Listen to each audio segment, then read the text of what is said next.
What made you want to write this second article after your highly, I guess, successful as well as eye-opening article the first time around? I think the first thing that happened is we actually found the video in the midst of, when we'd had the finalized draft of Price of Sex, and that was ready to go. And so the video had always been on our radar screen of this party that we talk about. And when we really knew we wanted to do something more was when we got a lot of comments and positive reception on the first piece. It basically said this is a really good way to look at the Greek system, but I'd always wanted to talk more about solutions. And we really wanted to sort of say, we're not going to create a post-crisis. We're not going to wait until some big scandal erupts. It's not uncommon for USC fraternities to make videos after their parties to show, I guess, the rest of the world that they had a cool party. In this specific video that you mentioned in your article, the beginning starts off with saying something along the lines of sleep with who you must, with an expletive in there. Do you think USC should somehow regulate these videos, and do you think it creates bad press for USC to have these? I think it certainly creates an awful, awful public image of fraternities in the Greek system at USC. What I saw in that video, and I think what a lot of people saw, was a vicious, misogynistic, really, really heinous implication. And even if it wasn't explicitly stated, the context in which it took place, a fraternity party, and a video that was not leaked, mind you, a video that was filmed and promoted for almost a year and was featured on fraternity blogs, that reflects poorly on USC. Now, as far as whether USC can censor that video, have it taken down from YouTube, I don't think that's a direction that you need to go, because you have free speech concerns, you have really important concerns about people being able to publish what they want. But that type of culture has to be condemned.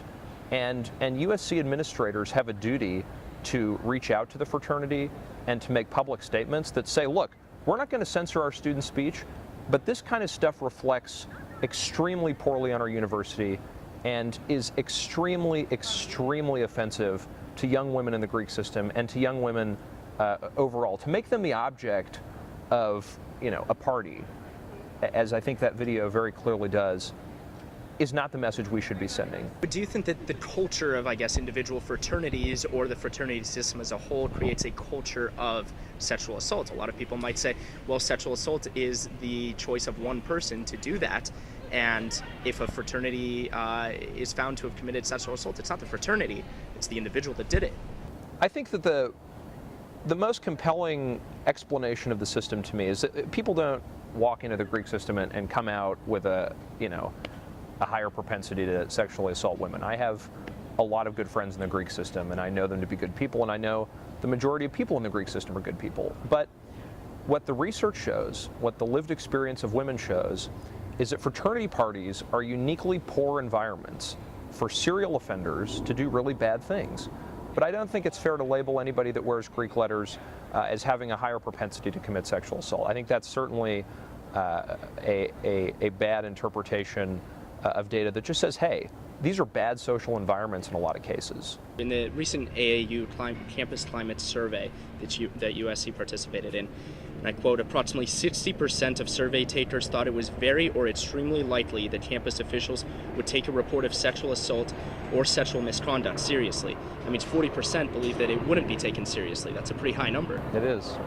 I think that statistic illustrates how people feel about their relationship to the administration and to the resources that are available. This year, and I mentioned this in the article, we have seen some amazing leaps forward in terms of encouraging reporting, but most of those changes have been student-led, they've been student-fought for, and they've been student-initiated, really.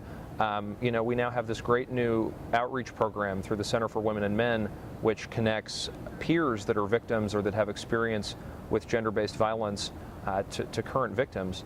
But I think that the fact that still 40% of people don't feel confident that they'll be taken seriously if they make a report, that makes it very hard not only to feel good about where we're at, but also to feel good about where our solutions are at. It almost sounds like there's a culture of denial, of not wanting to take this problem and deal with it right now, but rather later down the road. It is really hard, I think, for administrators, and especially our administrators, to say to a bunch of potential donors and a bunch of alumni, we have sexual assaulters on our campus, we have serial sexual assaulters on our campus, we recognize that and we are going to change that. To say those words, as I just said them, it doesn't look good. It doesn't look good for the reputation, it doesn't look good for the bottom line, it certainly doesn't look good for people that want to apply and come to school here.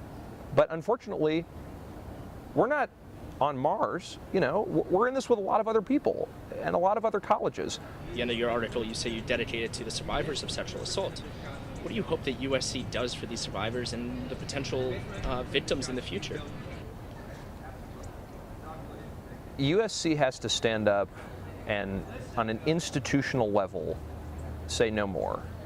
They have to be willing to say, we have serial offenders on our campus. We have poor reporting numbers. We are doing everything we can to fix that and make it better. We will start doing things like encouraging students and signing up for a mobile application that allows you to report a sexual assault privately. We will allow you to obtain tuition refund insurance if you drop out from post-traumatic stress disorder or a related mental or psychological problem following a sexual assault. We will take seriously when you report a sexual assault. We will adjudicate it. We will not be afraid of lawsuits. We will make sure that if we deem someone is guilty of a sexual assault or sexual offense, they will be punished accordingly with a punishment that keeps victims safe.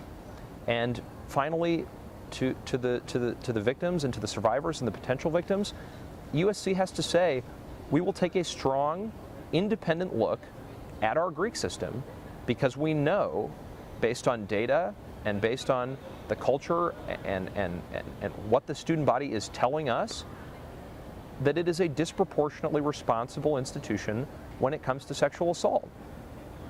And that's a message that survivors, that you know, people that are not yet victims but could become victims, they need to hear that message.